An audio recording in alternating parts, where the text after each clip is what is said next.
Fala galera alvinegra espalhada pelos 4 cantos do mundo. Vamos para mais um React, hein? Você não se inscreveu no canal? Não. Vou tirar até a máscara aqui. Não se inscreveu no canal? Você tá de brincadeira, né, cara?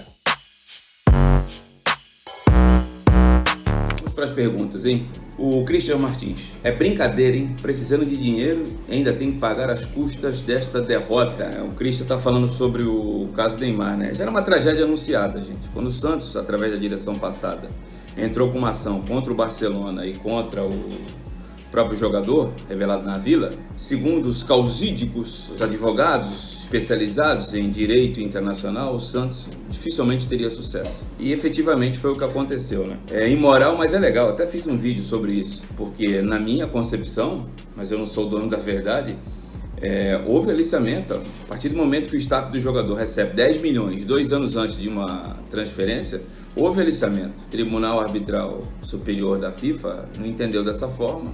O Santos vendeu o jogador por 17 milhões, mais aquela manobra que tentou fazer com a preferência de 3 jogadores, Giovani, Giva e Gabriel Barbosa. E agora Inês é morta, né? Infelizmente. E tem 20 mil francos suíços para pagar. 120 mil reais das custas processuais. O Júnior Minarda. Há quem queira Neymar Júnior de volta. Júnior, o Neymar está em outro patamar, né? Usando até uma palavra da moda. Neymar, indubitavelmente, é um dos 4 maiores jogadores do futebol da atualidade, né? Não tem fundamento algum. O Paris Saint-Germain deu tudo ao Neymar e o Neymar demonstrou pouco comprometimento, né? Até o Juninho Pernambucano fez algumas críticas aí essa semana. Essa qualidade técnica do Neymar está muito acima do nível do futebol brasileiro, que hoje, infelizmente para nós, é a 3ª, 4ª divisão do futebol mundial. É irrefutável isso. O jogador se aparece um pouco aqui, vai embora e vai para a Europa, que é o grande centro. Uma volta ao Neymar a qualquer clube brasileiro, eu acho que está fora de cogitação. É mais um déjà vu. Sem ficar bravo, sem ficar chateado, tá? O Luciano Matos. Agora o Santos recebe pelo amistoso não realizado, não, Ademir? Aí vem uma batalha jurídica. Eu não tive acesso à documentação da negociação envolvendo o jogador Neymar para o Barcelona em 2013. Então falar algo por suposição é irresponsável da minha parte.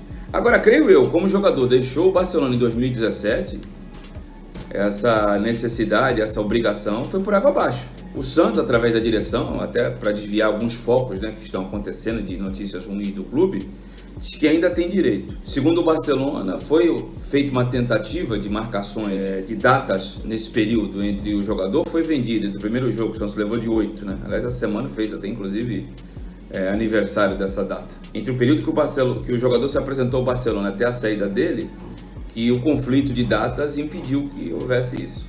Mas não só foi isso não, gente. A verdade é que depois dos 8-0, a imagem do Santos ficou mais do que arranhada e havia uma temeridade de levar outra pancada, um número de gols absurdo. Pelo que eu conversei com pessoas que transitam no mundo jurídico esportivo, com a saída do jogador, foi para Cucuia. Mas, como não tem a documentação, fica difícil falar por hipótese, tá bom? Um abraço, Luciano. Sérgio Ferreira da Silva. Acho que tem que receber o máximo de dinheiro possível, pois quando é com a gente, ninguém facilita. E o Davi Rabelo, deve ser torcedor do Fortaleza, né, na situação do Jamota, respondeu o seguinte: que história que ninguém facilita?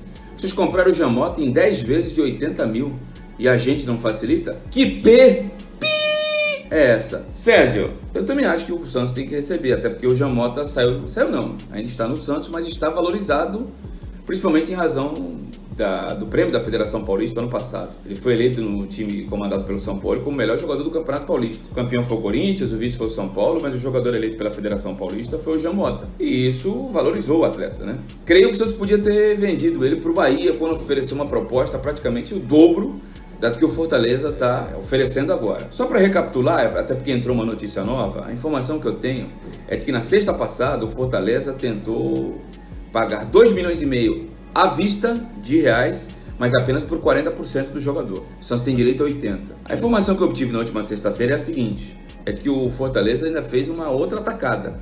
Além da proposta que eu revelei através do blog aqui mesmo no nosso canal, o Fortaleza ofereceu 2,5 milhões para serem pagos até o final do ano por 40% do jogador. O Santos não quer. Santos e dinheiro não cabem na mesma frase. Quer criticar, critica. Eu tô nem aí, cara. Eu sou dono das minhas convicções. Sem ficar bravo, sem ficar chateado, tá? Santos e dinheiro não cabem na mesma frase faz tempo e ultimamente tá cada vez mais evidente isso. Não gostou? Paciência, cara. Por isso que a gente tem opções, né? Aí o cara troca de canal, vai pra onde ele quiser. O Santos quer o dinheiro. Porque o Santos tem aí 45 milhões só de ações que já foram julgadas pela FIFA e que obrigam o Santos a fazer esses pagamentos para poder fazer novas inscrições de jogadores. Então o Santos vai começar o Campeonato Brasileiro agora dia 9 de agosto com o elenco que está aí, com alguns até podendo sair, porque o Santos não tem dinheiro, precisa vender para poder pagar essas contas, e vai ter que se utilizar cada vez mais da base do clube que não teve minutagem. Sobre o que disse o Davi Rabelo. Davi, é verdade que foi 10 vezes de 80 mil, mas futebol é isso, é a lei da procura e da oferta. O jogador está valorizado, hoje está num centro maior. Fortaleza é grande, é gigante no Nordeste e faz parte da elite do futebol brasileiro, faz um belo trabalho o Rogério Ceni há 2 anos, mas o jogador foi valorizado. Teve valorização no passado e teve essa perda da valorização, tanto que o Bahia chegou a oferecer praticamente 10 milhões e hoje ele vale 4 milhões e meio. Eu acho também que tem que tentar extrair o máximo, mas tudo tem limite, né, cara? Se você tem uma necessidade, tem uma pandemia, houve uma desvalorização do mercado, às vezes você tem que recuar. Eu penso da seguinte forma, como diria o samba do Almir Neto: mais vale um pássaro na mão do que 2 voando, cara. Então, se você tem uma oferta e você necessita do dinheiro, tenta chegar no máximo que der. Mas se você vê que a situação estacionou, você tem que recuar, beleza? Um abraço aos dois. O Ezequiel Pinheiro: boa recuperação, Ademir. O Magrão da Zona Leste: melhoras aí, sempre trazendo informações do peixe. O Daniel Oliveira: boa recuperação, Mito. O Francisco Martins: saúde, Ademir, boa recuperação, oramos por você. O Jonas Vieira Assis também. Obrigado aí, eu separei algumas, né, mas eu querio agradecer aqui a todas as manifestações aí carinhosas, religiosas e de energias positivas que eu tive ao longo das 2 semanas, né. Foi uma situação difícil, eu vou até contar esse caso aqui no canal, né, fazer um vídeo aí para não só como prevenção, mas também de sintomas que acabei sofrendo ao longo da quarentena e o quanto isso é perigoso, né? Não só para a nossa população, como para tudo que tem acontecido no mundo. Eu acho que é o momento da gente refletir, ser mais solidário e também ter acesso às informações verdadeiras, né? Tem muito fake news. Mas obrigado aí pelo carinho de todos, tá bom? Sérgio Ferreira da Silva: é isso, Ademir, estamos cada vez mais no YouTube, Instagram, Face, deixando de lado os canais abertos. É simples, Sérgio. Tecnologia nos dá condições para que a gente tenha opções de escolha, cara. Então, se determinado canal de TV aberta ou fechada só falam de determinados times, você tem opções aí. Você tem diversos canais fragmentados, blogueiros, formadores de opinião. Eu acho que o caminho é esse. E aí você escolhe aquele, não precisa só Ademir Quintino, não. Você escolhe aquele que você acha que se identifica mais, que é um canal mais verdadeiro, que tem notícias mais precisas, né? Mas eu tô contigo, Sérgio. Hashtag pronto, falei. J10. Dos canibais eu não sabia, Ademir. Soube das 2 guerras. Fala sério. Vai como vereador, depois deputado estadual ou federal. A Nação Santista te elegerá. J10, eu queria agora, cara, lembrar onde eu li essa história aí da tribo aborígenes, lá que o cidadão falou Pelé e Santos e acabou salvando-se de não ser alimento dos índios. Eu vou ter que procurar isso para, de forma mais detalhada, passar para vocês. Quanto à possibilidade de ser candidato, ela é real, mas eu vou esperar aí próximo das convenções, né? Para vereador, né? Deputado estadual, federal, isso é uma consequência. Não coloquei nem meu nome ainda à disposição para vereador, então. Mas obrigado aí pelo carinho e pelas palavras, tá bom? Fica com Deus. Ô, Edcente, é impressão minha ou você está mais magro? Edcente 21. Não, Edcente, você tá coberto de razão. Não é impressão sua, não. Segui uma recomendação do meu médico do joelho, Dr. Tiago Ribeiro, e pouco antes de eu ter contraído o coronavírus, eu estava num tratamento com o Dr. Reinaldo Martins, que é o médico da Seleção Brasileira de Futsal. Vinha trazendo aí benefícios, emagreci acho que 10 ou 11 quilos no mês, mas aí veio a pandemia e eu tive que dar uma segurada aí nesse tratamento, e logo em seguida eu tive que comer, né, porque eu estava muito fraco, muito fragilizado, então eu tive que dar um tempo, mas estou um pouco mais magro sim, mas preciso ficar mais, né, se eu voltar nos tempos aí do esporte interativo, quando eu fui para lá em 2017, que eu estava com 83 quilos, eu acho que esse é o número ideal, né? Eu tava com mais de 3 dígitos aí na balança, mas agora já caímos para 2 dígitos. Estamos aí na casa dos 97. Quero chegar nos 83, mas já emagreci quase 11 quilos, tá bom? Obrigado aí pelo carinho e pela percepção. Valeu. O Bruno Costa Fernandes: Ademir, como torcer para o seu filho ser profissional no Santos? Isso vai significar que vamos perder você? Putz! Cara, a vida ela é cíclica, né, cara? Tudo na vida tem começo, meio e fim, né? Como aquela música escrita pelo Sai Guarabira e interpretada pela minha banda preferida, a Roupa Nova, né? Ninguém é eterno, né? Teve Perão de Castro, que foi o grande representante do Santos nos anos 70 e 80 na televisão brasileira. Antes dele teve o Hernani Franco, que marcou época na Rádio Atlântica, né? Aqui na cidade de Santos, nos anos dourados e áureos do alvinegro mais famoso do mundo. Então vai chegar um dia que o Ademir vai ter que dar espaço também para os que estão chegando, né? Não tem só o Ademir, né? O cara pode ter divergência contra mim numa série de fatores, mas duas coisas ele não pode ter divergência da minha pessoa, porque isso está comprovado, né? Tá constatado, né? A primeira é que eu sou torcedor do Santos fervoroso, acho que isso aí é inflexível, é imutável, né, cara? E a outra é que eu já dei provas significativas que eu aprendi com as experiências ruins que a profissão me deu, de que aquilo não deve ser repetido.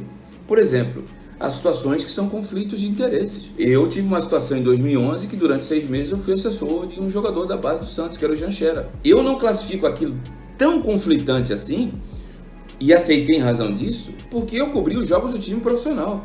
Nunca transmiti um jogo da base que o Jean participou. Nunca fiz um comentário, um post sobre um determinado jogo em que ele tenha jogado. Mas aquilo me serviu de lição. Quando ele deixou o Santos rumo ao Genoa, quando foi para o exterior, aquilo me provou que não dava para eu deixar explícito, por mais transparente que eu deseje ser, por mais honesto que eu queira ser, e exercer a mesma função de cronista esportivo. Recentemente eu li uma crítica de um rapaz que estava dizendo que eu não posso ser jornalista e ter filho no clube. Eu queria saber por quê. Meu filho subiu pro profissional? Teve algum jogo do meu filho que eu comentei pela Energia FM, que meu filho estava no profissional? Eu critiquei alguém que estava disputando a posição com ele?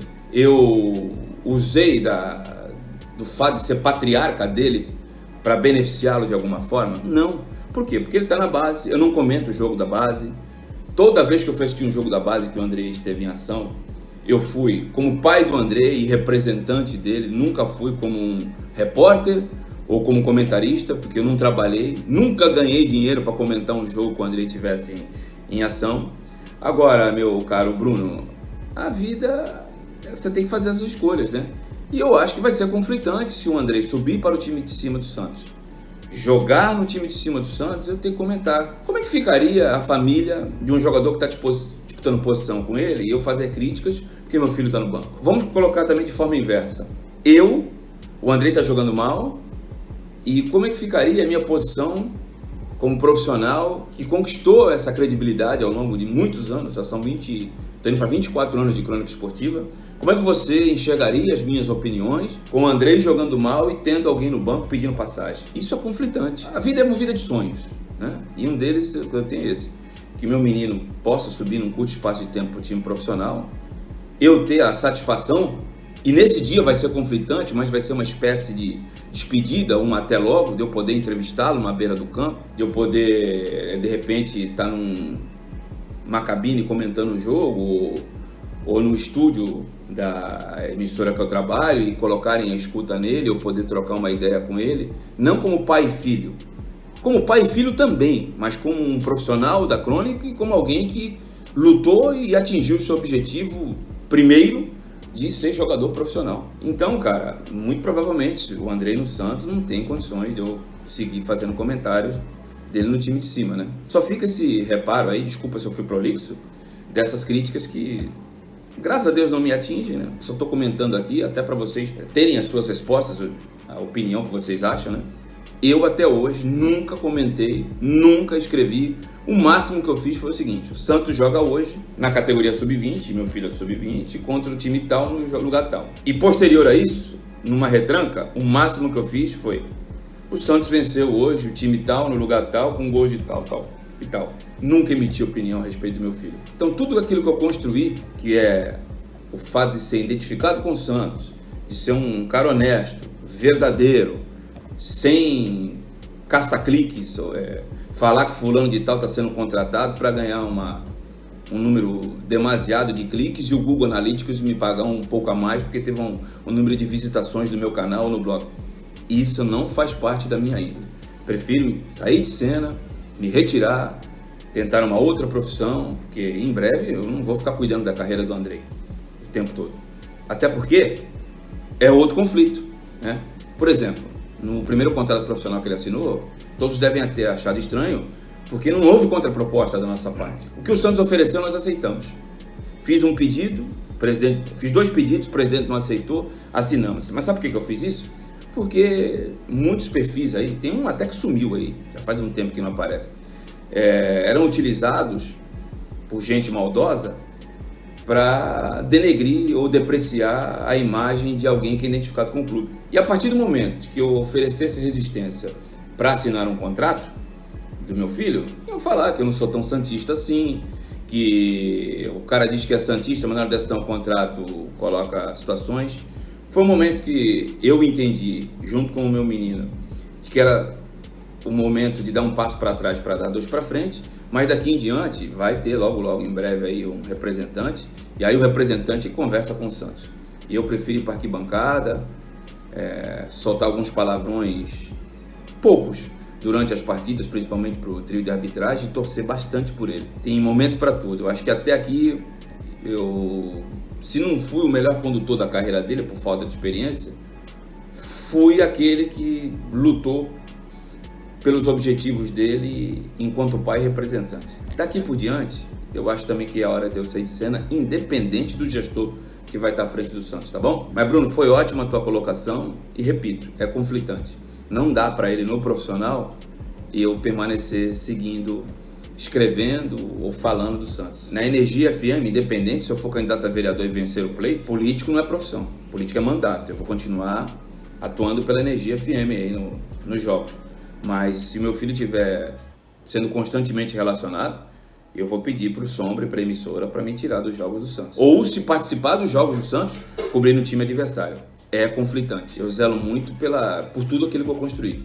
Não pretendo abrir mão disso não. Hashtag pronto, falei. Próxima sexta tem mais react. Enquanto isso, vamos de vídeo. E repito, se inscreva no canal, né, cidadão? Se inscreva no canal, né? A gente fala que o Santos não tem torcida.